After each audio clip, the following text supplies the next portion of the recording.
किसान साथियों राम राम। आशा और उम्मीद करता हूं कि आप सब ठीक ठाक हो। साथियों आज हम चर्चा करने जा रहे हैं सोयाबीन के ऊपर। साथियों सोयाबीन के किसानों के लिए बहुत ही दुखदायी खबर जो है सामने नजर आ रही है। और ये क्यों हो रहा है मैं आपको बता देना चाहता हूं कि एक कहावत जो हमारे आम प्रचलित है कि समझदार से लड़ना भला, मूर्ख से भला न हेत। साथियों यदि आप अच्छे आदमी के साथ यदि झगड़ा भी करेंगे तो आपको कुछ न कुछ सीखने को मिलेगा, परंतु मूर्ख के साथ यदि आप प्रेम भी करेंगे तो आपकी बुद्धि भ्रष्ट हो सकती है, परंतु फायदा नहीं होगा। साथियों आज वही हालत सोयाबीन के भाव और सोयाबीन के किसानों की होने जा रही है। अनेक तरह की आवाजें जो किसानों के पक्ष में होती हैं, जो किसानों को फायदा पहुंचाने वाली होती है, सोशल मीडिया के ऊपर इस जागरूकता अभियान के तहत लगातार उठा रहा हूं, परंतु सुनने वाला कोई नहीं है। अंधेर नगरी चौपट राजा टकाई शेर भजो टकाई शेर खाजा वाली कहानी इस बार देश में लागू हो चुकी है। आज मैं आपको बता दूं, तमाम जिन्सों के भाव धराशायी होते जा रहे हैं। और सोयाबीन का तो मैं क्या बोलूं कि सोयाबीन के किसानों को तो इतना भारी भरकम नुकसान हो रहा है कि उसका कोई अंत नहीं। आज जो महाराष्ट्र, मध्य प्रदेश और राजस्थान से जो खबर निकल के आ रही है, वो संपूर्ण खबर सोयाबीन के फसल को कम से कम 30 और 35% नुकसान की निकल के आ रही है। केवल कुछ क्षेत्रों के अंदर फसलें अच्छी दिखाई दे रही हैं।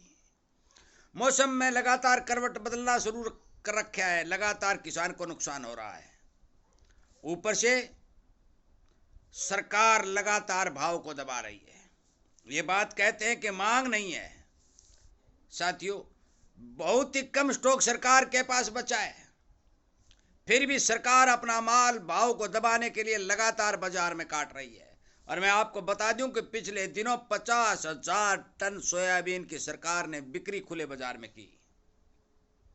मैं इसी तरह की आवाजें किसान के लिए उठा रहा हूं, इसीलिए आपसे भी निवेदन करता हूं कि आप इस चैनल की संख्या बल को बढ़ाइए, इसके साथ जुड़िए, सरकार तक इस बात को पहुंचाइए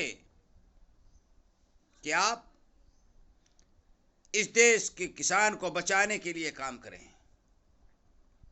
साथियों मैं आपको बता देना चाहता हूं, सोयाबीन की बिजाई से लेकर के आज तक जो सोयाबीन के किसानों के सामने समस्याएं आई, चाहे वो बिजाई की हो, चाहे वो बीज गलने की हो, चाहे वो पीला मोचक बीमारी की हो, अनेक समस्याओं का सामना करते हुए जो कुछ भी थोड़ा बहुत सोयाबीन किसान ने पैदा किया है, आज उस पैदा किए हुए सोयाबीन के भाव को धराशायी करने के लिए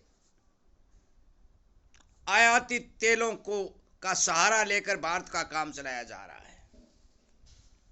ऊपर से एक बात बोली जा रही है, हम तिलहन के किसानों को समर्थ बनाने के लिए काम कर रहे हैं, हम तिलहन की बिजाई का रकबा बढ़ाना चाहते हैं, हम तिलहन के मामले में भारत को आत्मनिर्भर बनाना चाहते हैं। साथियों ये है आत्मनिर्भर भारत।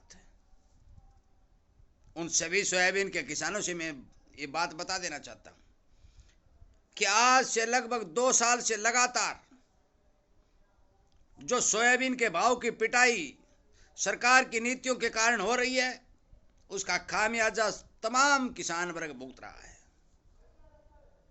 साथियों जो आज के सोयाबीन के फसल के फंडामेंटल हैं, जो उत्पादन की संभावना है, वो बेहद कमजोर दिखाई दे रही है। इतने कमजोर उत्पादन, इतनी कमजोर बिजाई, इतनी भारी भरकम डिमांड, इन सब को देखते हुए भाव नहीं मिल रहे हैं। इसका सबसे बड़ा कारण विदेशों से आयातित सामान को बढ़ावा देना है। मैं तमाम किसान नेताओं से भी अपील कर चुका हूं, मैं सरकार से भी अपील कर चुका हूं कि आपको कुछ करने की जरूरत नहीं, आप केवल और केवल आयात बंद कर दिए या फिर आयात के ऊपर 40% ड्यूटी निर्धारित कर दीजिए, परंतु सुनने वाला कोई नहीं। साथियों आज जो सोयाबीन के भाव लगातार 100, 50, 10, 20 गिरते जा रहे हैं, आने वाले समय में जो फसल का सीजन आएगा, आपको पता है कि ये भाव भी 150 रुपये दबाव में आने की संभावना बन रही है, क्योंकि सरकार लगातार अपना माल काट रही है। यदि सरकार ने पुरजोर तरीके से एमएसपी पर खरीद शुरू नहीं की, क्योंकि नहीं करेगी, समय पर नहीं करेगी, पहले स्टॉकिस्टों के गोदाम भरे जाएंगे, उसके बाद में सरकार अपना काम शुरू करेगी। और जो ही स्टॉकिस्टों के गोदाम फुल हो जाएंगे, जो ही थोड़ा भाव को सहारा मिलेगा, वो मुनाफा वसूली करके भाव को दबाएंगे, किसान को नुकसान होगा। मैं आपको बता देना चाहता हूं कि पिछले समय मैंने एक वीडियो बना करके आपको 5,000 रुपये का व्यू दिया था, वो व्यू पूरा हुआ, परंतु तमाम बाजार के जानकार सोयाबीन के मंदी में नहीं थे। उन्होंने 5200 और 5500 रुपये के टारगेट फिक्स किए, परंतु वो टारगेट हासिल नहीं करने दिए गए। सरकार ने पुरजोर तरीके से अपना माल बाजार में काटना शुरू कर दिया। ये कहते मांग नहीं है, तो फिर आपका माल कैसे बिक रहा है? आप औने पौने दामों में जो माल बाजार में काट करके किसान को नुकसान पहुंचा रहे हो, इससे आपका फायदा क्या है? केवल और केवल एक कि कंज्यूमर को फायदा पहुंचाया जाए। मैं लगातार आवाज उठा रहा हूं, बेचने वाला और खरीदने वाला दोनों इस देश के नागरिक हैं। कृपया करके दोनों को एक तराजू की तलड़ी में बिठाइए और दोनों को समान रूप से फायदा पहुंचाने का काम करिए, ताकि किसान को भी फायदा हो, खरीदार को भी फायदा हो। परंतु साथियों, आज जो सोयाबीन की स्थिति दिखाई दे रही है, मैं आपको बता दूं कि सोयाबीन की फसल को 30 और 35% तक पक्का नुकसान, और सोयाबीन की फसल के उत्पादन को ही 30 और 35% पक्का नुकसान, उत्पादन संपूर्ण रूप से घटने की संभावना। और ये सरकार ने स्वीकार भी कर ली है कि हमारे देश में अब की बार 3% तिलहन का रकबा घटा है, जो मैंने सरकारी आंकड़े आपको वीडियो के माध्यम से पहुंचाए।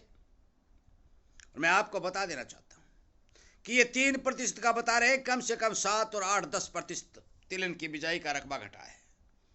नुकसान अलग से हुआ है। आगे आने वाला समय, सोयाबीन के भविष्य के बारे में बता दूं, फसल कमजोर, डिमांड अच्छी, इन सब बातों को देखते हुए सोयाबीन के फंडामेंटल बेहद अच्छे दिखाई दे रहे हैं। परंतु अब सरकार की मंशा के ऊपर काम करना या सोचना होगा कि यदि सरकार की मंशा किसान को ठीक भाव दिलाने के लिए है, तो वो एमएसपी पर पुरजोर तरीके से खरीद करेगी। और यदि इसकी सरकार की मंशा इस बारे आनाकानी करती है, तो फिर किसान को मौके की स्थिति के हिसाब से भाव मिलते हुए दिखाई नहीं दे रहे हैं। आप सबको आगाह और सावधान करने के लिए वीडियो बनाया जा रहा है। साथियों, असमंजस की स्थिति सोयाबीन के अंदर बनी हुई है, क्योंकि ये अनहोनी घटना घट रही है। होना नहीं चाहिए था, क्योंकि कमजोर फसल को देखते हुए, इतने बड़े नुकसान को देखते हुए सोयाबीन के भाव को बढ़ना चाहिए था, परंतु बढ़ने की बजाय उल्टा घटा है। मैं आप सभी से विनय निवेदन करता हूं कि आप सोच समझ करके संपूर्ण जानकारी प्राप्त करने के बाद अपनी सोयाबीन की फसल को बाजार में उतारें, पंजीकरण करवा के तैयार रखें। जब भी सरकार खरीद करे, सरकार को बेचने की कोशिश करें। आगे आने वाले समय में जो भी मेरे पास नई जानकारी आएगी, वीडियो के माध्यम से तुरंत आप तक पहुंचा दी जाएगी। वीडियो सुनने के लिए, चैनल के साथ जुड़ करके काम करने के लिए, सदस्यता को बल को बढ़ा करके सरकार तक आवाज को पहुंचाने के लिए, इन सभी बातों के साथ मैं आपका धन्यवाद करते हुए वीडियो को विराम देता हूं। उम्मीद करता हूं कि आप जरूर इस बारे विचार करेंगे, ध्यान देंगे। जय हिंद।